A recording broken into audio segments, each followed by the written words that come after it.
L'année 2019 souligne un anniversaire très spécial pour la peintre naturaliste Gisèle Benoist. Il y a 40 ans, elle rencontrait un personnage qui fait encore partie de sa vie aujourd'hui.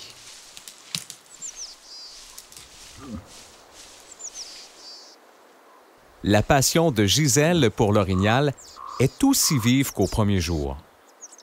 Bienvenue à votre premier rendez-vous nature sur gb.tv.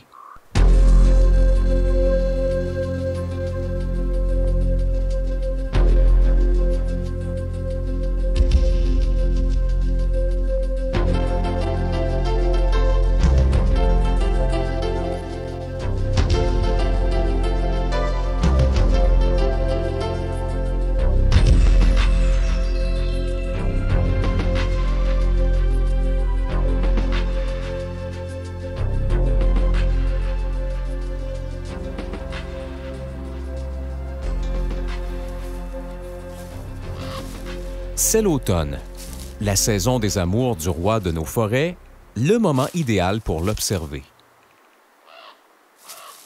Le moindre craquement attire l'attention du mâle à la recherche d'une partenaire. Doté d'une ouïe très fine, l'orignal a entendu les pas de Gisèle. Il croit qu'un congénère rôde dans les parages, de préférence une femelle, à qui il annonce sa venue vocalement.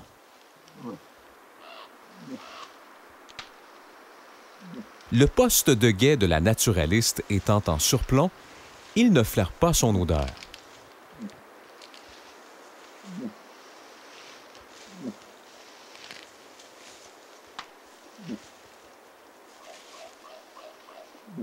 Même si Gisèle a passé des centaines d'heures en compagnie des orignaux, l'approche d'un grand mâle en rut demeure à ses yeux l'un des plus beaux spectacles du monde sauvage.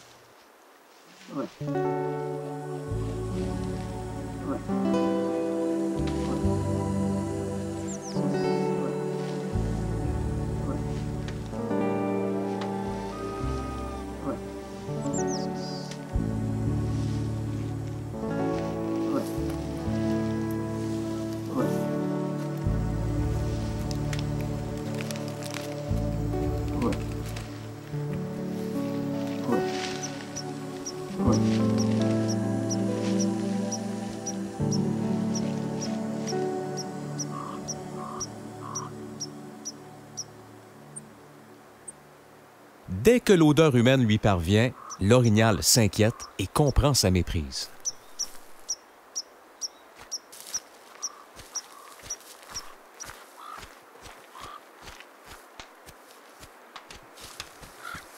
Gisèle éprouve une satisfaction profonde en regardant l'orignal s'éloigner, libre et majestueux.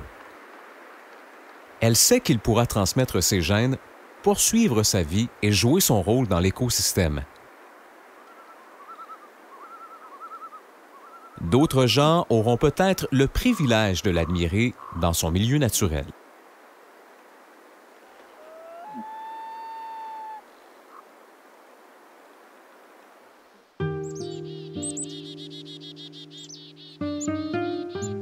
Pionniers de la première heure, Gisèle et ses parents, Monique et Reynald, se réjouissent du fait qu'aujourd'hui, de plus en plus de personnes s'adonnent à l'observation de la faune ou à la photographie animalière. À l'instar d'autres défenseurs de la vie sauvage inspirants, comme Gray Hall et Jane Goodall, le trio de naturalistes québécois contribue depuis des décennies à faire évoluer la société vers des rapports nouveaux avec le vivant. Mes parents et moi avons été parmi les premiers à nous intéresser à l'orignal pour un motif autre que la chasse. Tout a commencé en 1979 au Parc national de la Gaspésie, dans l'est du Québec.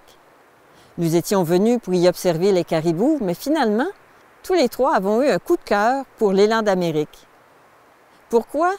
Bien, je pense que c'est d'abord son physique imposant qui nous a marqués. L'orignal est le plus grand cervidé au monde. Le mâle adulte peut peser plus de 600 kg et porter sur sa tête un panache dépassant 1,50 m. Avec sa silhouette de géant grimpé sur des échasses, l'orignal possède une beauté brute, une élégance ancienne, presque démodé, une espèce de charisme qui lui vient de l'époque glaciaire. Cet animal a de la personnalité. Il a de la présence dans tous les sens du mot, y compris dans un tableau. Alors, pour des peintres animaliers qui aiment accorder de l'importance au paysage, l'orignal est un sujet de premier ordre. Et pour des naturalistes en herbe, ce que Monique Rénal et moi étions en 1979, l'orignal est un excellent guide d'initiation au monde sauvage, le plus patient, le plus généreux des mentors.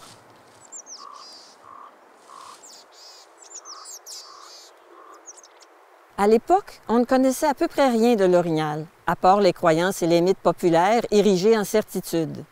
Par exemple, la femelle en chaleur qui appelle le mâle en bramant longuement au bord d'un lac, le mâle en rut qui se comporte comme une grosse brute et qui fonde sur tout ce qui bouge en automne, et j'en passe. Bien, aucun de ces clichés associés au folklore de la chasse ne collait à la réalité.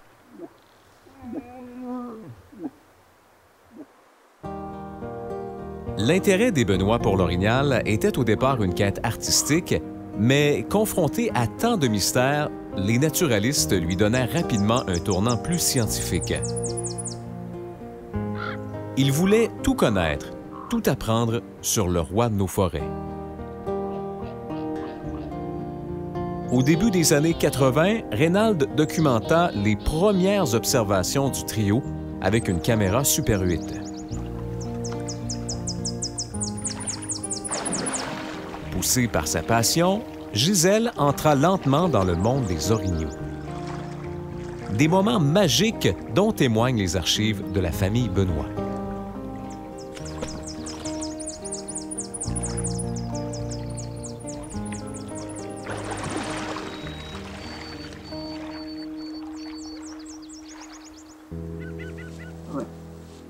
Plus tard, les expérimentations audacieuses de la naturaliste vinrent valider ses interprétations du comportement de l'orignal, en particulier durant la période de rut.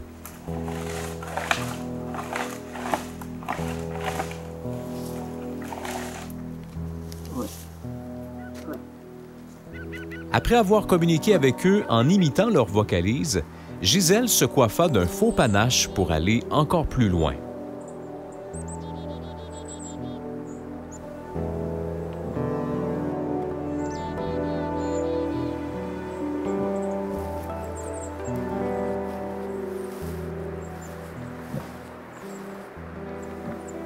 Pour la dame aux orignaux, se mettre dans la peau de ses favoris n'a jamais été un jeu, un camouflage ou une bravade visant à épater la galerie. Ces contacts de proximité étaient un protocole de recherche lui permettant d'interagir avec les orignaux en utilisant leur code sonore et gestuel.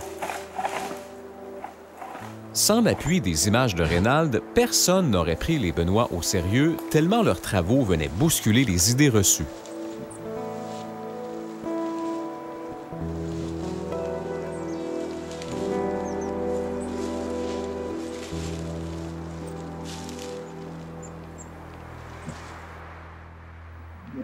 En 1993, les Benoît réalisaient leur premier documentaire professionnel en collaboration avec la CBC, la télévision d'État du Canada.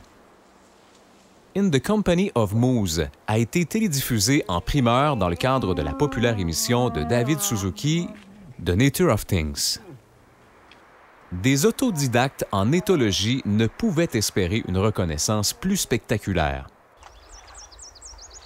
Vu par des millions de téléspectateurs et traduit dans une cinquantaine de langues, ce documentaire a fait le tour du monde. La renommée de Gisèle demeure aujourd'hui étroitement liée à l'orignal.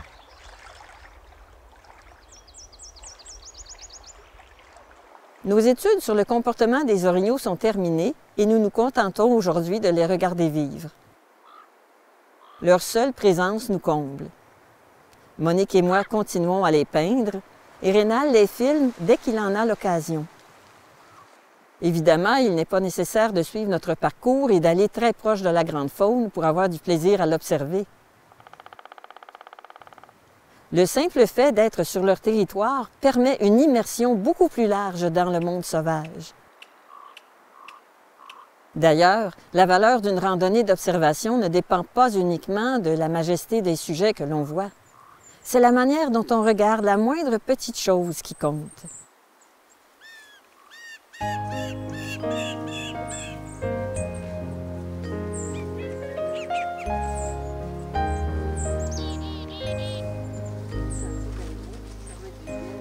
Gisèle et les siens ont levé le voile sur la véritable nature de l'orignal, ce paisible géant.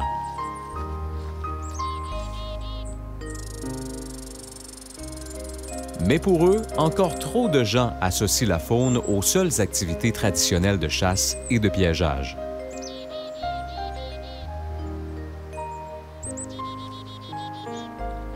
Tout comme les Benoît, un grand nombre de naturalistes et de scientifiques estiment que la sauvegarde des écosystèmes et de la biodiversité passe par un changement majeur de nos comportements à l'égard du vivant. Pour eux, les activités sans prélèvement doivent être valorisées auprès du public et de la jeune génération, très sensible aux enjeux de conservation qui touchent l'avenir.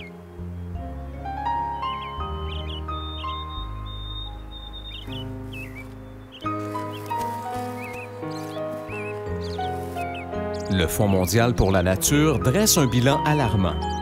Mammifères, oiseaux, poissons, les populations mondiales de vertébrés sauvages ont décliné de 60 % entre 1970 et 2014 sous la pression de l'homme. 1 million d'espèces, telles le caribou forestier, sont menacées d'extinction. Les scientifiques recommandent donc de diminuer les pressions sur la faune et de créer un réseau de nouvelles aires protégées et interconnectées partout sur la planète.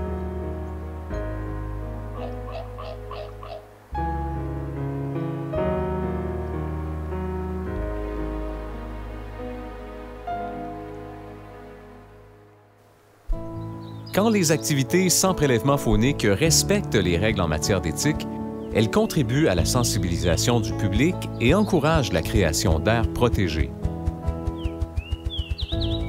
Sans compter les importantes retombées économiques qu'elles entraînent, achat de matériel, frais de déplacement et de séjour en régions éloignées.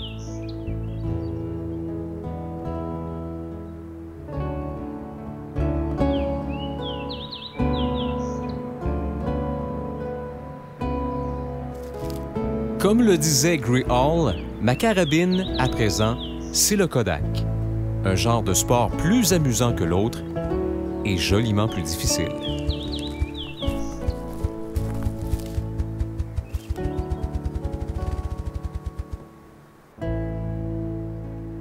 Du seul fait de notre présence attentive et respectueuse dans cette belle nature, on crée des liens avec tout le vivant. Au fond, l'observation de la vie sauvage est l'antithèse de la mode des sports extrêmes, de la performance et de la compétition. Parce qu'il faut marcher lentement, tous les sens en alerte. Il faut garder l'œil ouvert, l'oreille à l'écoute, se fondre dans le silence pour éprouver la plénitude du vivant. Retrouver l'instinct, l'intuition qui nous a jadis permis de vivre en harmonie et sans crainte avec le monde sauvage. L'observation de la nature est accessible à tout le monde, je dirais même indispensable. En 2019, chaque personne, chaque enfant a un urgent besoin de se reconnecter au monde sauvage et au vivant.